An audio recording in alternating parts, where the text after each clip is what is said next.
तो जैसा कि मैंने प्रॉमिस किया था कि 600 क्वेश्चंस का मैं वीडियो बनाऊंगा और ये वीडियोस छोटे छोटे सेगमेंट्स में रहेंगे और इन 600 क्वेश्चंस में ऐसे बहुत सारे बेसिक रूल्स होते हैं जिन रूल्स को हमको क्या करना है, फॉलो करना है। बहुत सारे क्वेश्चंस में क्या होता है कि कहीं ना कहीं हमें ये पता नहीं होता कि नियम क्या लगेगा इसमें या कैसे होगा। जैसे घातांकों के सवाल हो गए, करणी वाले सवाल हो गए, तो इन वीडियोस में मैं छोटी छोटी चीज़ें डालता रहूँगा जिससे कि हम इन 600 क्वेश्चंस के सारे बेसिक मैथमेटिक्स के कॉन्सेप्ट्स को समझ सके, है ना। तो शुरुआत करते हैं हम 600 क्वेश्चंस की। पहला क्वेश्चन उठाते हैं हम लोग। फर्स्ट क्वेश्चन है, पहला क्वेश्चन है रूट में 15 21 डिवाइडेड बाय 3 गुणा में 12 बराबर क्वेश्चन मार्क। अब देखिए यहां पर एक चीज आप देख सकते हो कि यहां पर भाग का चिन्ह भी आ रहा है, गुणा का भी आ रहा है। यदि आपको बॉडमास का नियम नहीं पता तो आई बटन पे क्लिक करके आप बॉडमास नियम वाला वीडियोस अच्छे तरीके से देख लीजिएगा। उससे आपको पता चल जाएगा कि बॉडमास का नियम कैसे काम करता है और सिंप्लीफिकेशन के क्वेश्चंस में वो आपको उसको कैसे इस्तेमाल करना है। तो सबसे पहले इस प्रश्न को देख लेते हैं। देखिए यहाँ पर पहला प्रश्न जो है वो है करणी के अंदर 1521 डिवाइडेड बाय 3 मल्टीप्लाइड बाय 100। अब यहाँ पर सबसे पहले इस करणी की मूल वैल्यू को यानी कि जो वर्गमूल है वो आप पता कर लोगे। तो वर्गमूल क्या होगा इसका होगा 39। फिर से यदि आपको वर्गमूल निकालना नहीं आता तो आई बटन के ऊपर क्लिक करके उस वीडियो को देख लीजिए जिसमें मैं आपको बता रहा हूं कि वर्गमूल कैसे निकाला जाता है किसी भी संख्या का। तो यहां पर इसका वर्ग ये हो गया 39। ये कैसे आएगा ये आपको वीडियो में पता चल जाएगा। डिवाइड कर देंगे इसको 3 से, मल्टीप्लाइड कर देंगे 12 से। अब यहाँ पर डिवीजन और मल्टीप्लीकेशन में सबसे पहले डिवीजन हो जाएगा, तो 3 से इसको कैंसिल कर देंगे। 3 एकम 3, 3 तिया 9। मल्टीप्लाइड कर देंगे किससे, 12 से। 12 तिया 36 की 6, हासिल का 3, 12 एकम 12, 12 और 3 15। तो आंसर इसका क्या आ जाएगा 156। आया समझ में? नेक्स्ट क्वेश्चन देखते हैं। मैं फटाफट ये क्वेश्चंस कंप्लीट करवाऊंगा। तीसरा जो क्वेश्चन है, क्योंकि बुकलेट में दूसरा क्वेश्चन जो है वो आप आराम से कर सकेंगे। तीसरा जो क्वेश्चन है वो इंग्लिश में है 3/4 ऑफ 26% ऑफ 850 क्वेश्चन मार्क। ये इंग्लिश में क्वेश्चन है। अब आप जो हिंदी मीडियम के हैं वो इसे कैसे देखेंगे, इसे पीछे से पढ़ेंगे। पीछे से ये क्वेश्चन हो जाएगा 850 का 26% का 3/4। ये हिंदी में इस प्रकार से क्वेश्चन होता है, इंग्लिश का जस्ट विपरीत। तो हम हिंदी में इसको सॉल्व करते हैं। यहां पर ध्यान से समझना, बॉडमास के नियम में हम जानते हैं कि का यहां पर गुणा होता है। तो 850 गुणा हमारे लिए क्या होता है, गोले वाला। का को हम क्या है, गोले वाला गुणा मानते हैं। क्यों मानते हैं, क्योंकि ये मेन जो हमारा ऑब्वियस जो गुणा होता है उससे अलग दिखना चाहिए। ये हो गया 26%। तो 26 ये प्रतिशत है, इसको हम क्या बना देंगे, भिन्न बना देंगे। फिर का मतलब ये हो गया गुणा और ये हो गया 3/4। इस प्रकार से अब सिर्फ इसको आपको क्या करना है, कैलकुलेट करना है। कैलकुलेट करने के लिए ये शून्य से ये शून्य क्या मैंने कर दिया, कैंसिल कर दिया। अब यहां पर ध्यान से समझना कि ये 10 को मैं बरकरार रखता हूं। क्यों रखूंगा, क्योंकि आखिरी में ये सिर्फ मुझे डेसिमल लगाने में मदद करेगा। आया समझ में? यहां पर 4 भी मैं वैसा का वैसा रखता हूं। पहले मैं क्या कर देता हूं, इन सभी को आपस में क्या कर देता हूं, मल्टीप्लाई कर देता हूं। तो मल्टीप्लाई करने पर क्या हो जाएगा, ध्यान देना, यहां 3 से इसको मल्टीप्लाई करा तो क्या हो गया, 3 6 18 और 3 दूनी 6, 6 और 1 7। आया समझ में? मल्टीप्लाइड में ये हो गया 85 और ये डिवाइडेड बाय क्या हो गया 10 × 4। मैं आपको सिर्फ बता रहा हूं कि आप क्या अप्रोच लगाएंगे, स्पीड आप पर निर्भर करती है। अप्रोच क्या हो गई कि यहां पर 78 है और यहां पर क्या है 85। या तो आप आपस में दोनों को गुणा कर दीजिए, या तो 85 होता है 17 × 5। ये सब कैलकुलेशन आपके दिमाग में चलेगी। आप यहां पर क्या कर सकते हैं, 17 का और फिर 5 का गुणा कर सकते हैं। ऐसे 85 से आपको गुणा नहीं करना पड़ेगा, तो पहले 5 से कर देते हैं। 5 8 40 की 0, हासिल का 4, 5 7 35, 35 और 4 39। आया समझ में? इसका गुणा किससे कर देंगे, 17 से।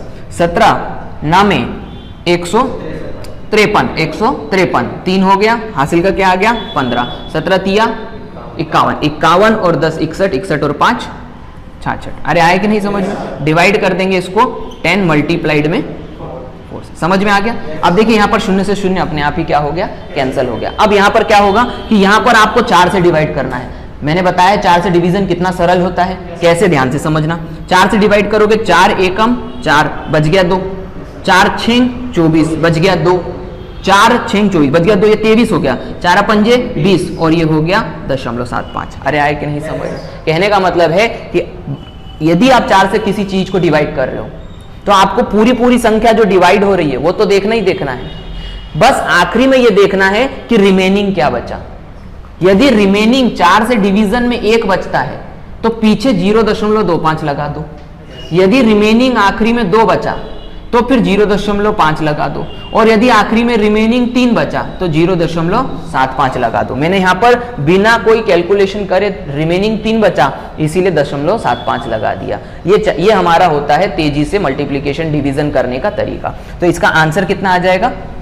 165.75। तो ये एग्जैक्ट आंसर है इसका। आ गया समझ में आपको? तो ये मैंने आपको तरीका बताया कि कैसे आपको इसको सॉल्व करना है। मैंने आपको यहां पर बताया 85 को आपको कैसे देखना है ताकि आप तेजी से कैलकुलेशन कर पाए। पहाड़े वर्ग घन अच्छे तरीके से याद होने चाहिए। आगे बढ़ते हैं, नेक्स्ट क्वेश्चन करते हैं। नेक्स्ट जो क्वेश्चन है वो है 144 divided by 8 divided by question mark बराबर में 9। ये क्वेश्चन नंबर है, क्वेश्चन नंबर 4। अब इसको करना है हमको। अब यहां पर ध्यान देना है, यहां पर डिवीजन के डिवीजन है, यानी कि आपको मान किसका पता करना है? क्वेश्चन मार्क का। अब यहां पर आपको क्वेश्चन को देखने का नजरिया होना चाहिए। देखिए, यदि आप भिन्न क्या होता है ये नहीं समझते तो आप यहां पर कंफ्यूज हो जाएंगे। समझ रहे हैं ना आप यहां पर क्या हो जाएंगे? कंफ्यूज हो जाएंगे। इसीलिए ध्यान से समझना, यहां पर उसने हमें मूर्ख बनाया है ये संख्या दे करके। ये संख्या भिन्न नहीं है, ये भिन्न जैसी है। क्यों भिन्न जैसी है? क्योंकि भिन्न क्या होता है? जो संख्याएं p बटा q के रूप में लिखी होती है भिन्न कहलाती है। लेकिन ये आधी परिभाषा है, इसके साथ में p और q का सहअभाज्य होना भी जरूरी है। और सहअभाज्य संख्याएं वे संख्याएं होती हैं जो कि सिर्फ और सिर्फ किससे? 1 से विभाजित होती है। यानी कि 144 8 1 से ज्यादा संख्याओं से विभाजित हो सकता है। एक यानी कि मैंने सिंगल 1 कहा, 1 से डिवीजन होना चाहिए। इसका मतलब आप सीधे यहाँ 8 से 144 को क्या कर सकते हो? काट सकते हो। आया समझ में? तो हम यहाँ पर क्या कहेंगे कि 144 को आप कैंसिल करेंगे कैसे? 8 एकम 8 और बच गया 6, 8 6 8 8 64। आया समझ में? और ये डिवीजन तो यहाँ पर था ही था पहले से, और इज इक्वल्स टू ये हो गया 9, 9 दूनी 18। क्वेश्चन मार्क का आंसर आ गया 2। ये होगा इसका एग्जैक्ट आंसर। आया सबको समझ में? कहने का मतलब यह है कि एग्जामिनर ने ये हमको मूर्ख बनाने के लिए दिया था। यदि आप इसे सीधे काटना जानते, यानी कि ये समझते कि भिन्न, वो आपसे एग्जामिनर क्या पूछना चाह रहा था कि आप भिन्न को समझते हो कि नहीं समझ। नहीं तो आप क्या करते? बटे के बटे, फिर इसको 1 मानते, फिर पलटाते, फिर काटते, फिर पीटते। आया समझ में? तो आपका भिन्न को समझना बहुत ज्यादा जरूरी है। ये हो गया आपका क्वेश्चन नंबर 4। ठीक है, तो क्वेश्चन नंबर अब हम करते हैं 5। क्वेश्चन नंबर 5 कहता है कि क्वेश्चन मार्क प्रतिशत, यानी कि ये परसेंटेज है ऑफ, इंग्लिश में कहें तो 590 माइनस 11.8 इक्वल्स टू 236। इंग्लिश का ये क्वेश्चन हो गया। अब इसको हम हिंदी में बदल देते हैं। ये जो हिंदी इंग्लिश का जो ऑफ होता है, ये प्रश्न ऐसे बनेगा 590 का क्वेश्चन मार्क प्रतिशत माइनस में 11.8 बराबर 236। ये ऐसे प्रश्न बनेगा।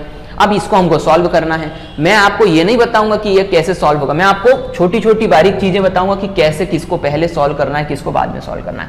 सो दैट हमने यहां पर करना क्या है, सबसे पहले 590 को वैसा का वैसा लिख देना है। का मतलब गोले वाला गुणा होता है, ये पहले ही बता चुका हूं। क्वेश्चन मार्क परसेंटेज में है, इसीलिए इसको सबसे पहले भिन्न में बदल देना है। यहां पर इस चिन्ह के आधार पर आपने इस चिन्ह को हटाया तो बटा क्यों लगाया? क्योंकि ये पहले प्रतिशत के कोडिंग में था, इसको आपने मूल भिन्न में बदल दिया। Minus 11.8 is equal to 236। आया समझ में? देखिए, तो मैं आपको यहां पर क्या बता रहा था कि जब भी, अब बहुत सारे स्टूडेंट्स क्वेश्चन पूछते हैं कि सर यहां पर ये क्वेश्चन है या सिर्फ क्वेश्चन मार्क का मान निकालना है, यानी कि परसेंटेज में पूछ रहा है या सिर्फ क्वेश्चन मार्क का मान, तो आपको हमेशा सिर्फ और सिर्फ क्वेश्चन मार्क पूछेगा। दूसरी बात यहां पर ध्यान से समझना कि ऐसे प्रश्नों को सॉल्व करते वक्त ध्यान रखना, यहां पर ये क्वेश्चन मार्क प्लस और माइनस में फंसा रहेगा, या तो यहां प्लस होगा या माइनस होगा। तो सबसे पहले तो उसको आजाद करो। बहुत सारे स्टूडेंट्स ये सोचने में समय बर्बाद करते हैं, अब क्या करें अब क्या करें, तो उनके लिए मैं बता रहा हूं कि सबसे पहले तो आप इस राशि को उधर पक्षांतर कर दो। तो क्या होगा? 590 क्वेश्चन ये गुणा हो गया क्वेश्चन मार्क डिवाइडेड बाय 100 बराबर में ये 236 माइनस का हो जाएगा प्लस 11.8। अब इसके बाद में ये गुणा में आ चुका है, यानी कि जो अननोन चीज है वो गुणा में आ जाने पर स्वतंत्र हो जाती है, यानी कि अब वो बंधी हुई नहीं है, आप तिर्यक गुणा करके उसको आजाद कर सकते हो। तो अब इन दोनों राशियों को आप क्या कर दीजिए, जोड़ दीजिए। तो यहाँ पर ये हो जाएगा 6 और 1 7, 3 और 1 4 और ये हो गया 2। आया समझ में? यहाँ दशमलव ये हो गया 8। अब ये जो है 100, इसको जब आप इसके साथ मल्टीप्लाई करोगे तो ये डेसिमल यहाँ से हट जाएगा और यहाँ पर ये शून्य लग जाएगा। अब मैंने यहाँ से 100 से गुणा करके ये काम करके बता दिया आपको। अब यहाँ पर बच गया है 590 गुणा में क्वेश्चन मार्क, यानी क्वेश्चन मार्क बराबर में 24 7 80 और बटा में हो गया 590। अब यहाँ पर ये शून्य से शून्य क्या हो गया, कैंसल हो गया। अब यहाँ पर ये जो 59 है, ये 59 अभाज्य संख्या होती है। कहने का मतलब ये है कि अब ये संख्या तभी कट पाएगी जब आप 59 का पहाड़ा बनाओगे। अब छोटी सी चीज सिखा रहा हूं कि ध्यान से समझना, 59 24 छोटा हो गया, यानी कि आपको 3 अंकों की संख्या लेनी पड़ेगी। अब देखिए मैं यहाँ पर अप्रोक्सीमेशन सिखा रहा हूं आपको कि अप्रोक्सीमेशन क्या होता है, कैसे आप ये पता कर सकते हैं कि 59 का कितना पहाड़ डालूं कि मैं 247 के पास पहुंच जाऊं। तो एक काम करिए, आप 59 को 60 मान लीजिए। अब इसको 60 मानिए और इसको मानिए 240, 47 ना मान करके 240। तो आप 60 को कितनी बार पहाड़ा लें कि 240 पहुंच जाए? तो यहां पर हम कहेंगे कि 6 चौक 24, यानी कि 4 बार पहाड़ा लूंगा यदि तो मैं यहां पहुंच जाऊंगा। इसका मतलब कि यहां पर आप सीधे 59 को 4 से गुणा कर दीजिए, तो 9 चौक 36 की 6 हासिल का 3, उसके बाद में 5 चौक 20, 20 और 3 23, यानी कि ये बन गई संख्या 236, यानी कि आप करीब करीब पहुंच गए।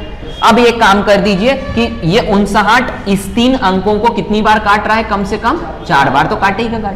अब यहां पर आप 236, ये हो गया 247, कितना बचा 11, ये 11 बचा। और 11 के बाद में आप इस 8 को भी यहां पर ले लीजिए। अब आप एक चीज देखेंगे कि ये 59 संख्या है, आखिरी का अंक क्या है 9, 9 का ऐसा पहाड़ा लीजिए कि अंतिम अंक 8 बन जाए, तो 9 दूनी 18, मतलब ये सीधी बार 2 बार कटेगा क्योंकि 59 का डबल 118 हो। ये थोड़ी बहुत विचार आपको कैलकुलेशन करने से आएंगी। इसका मतलब टोटल मिलाकर के क्वेश्चन मार्क का आंसर क्या आ गया 42। तो ये ऐसे हमको ये क्वेश्चंस कंप्लीट करने हैं। इस 600 क्वेश्चन की सीरीज में मैं आप लोगों को कुछ भी नया नहीं सिखाऊंगा, हर काम को नए तरीके से करना सिखाऊंगा, कैसे हम छोटी छोटी बातों का ध्यान रख के अपने आंसर्स को एक्यूरेट ला सकते हैं। तो ये 600 क्वेश्चन के लिए आप प्लेलिस्ट में जाकर के सिंप्लीफिकेशन 600 जो प्लेलिस्ट रहेगी उसके ऊपर जाकर के ये सारे वीडियोस देख पाएंगे। नेक्स्ट वीडियो में अगले क्वेश्चन हम कंप्लीट करते हैं।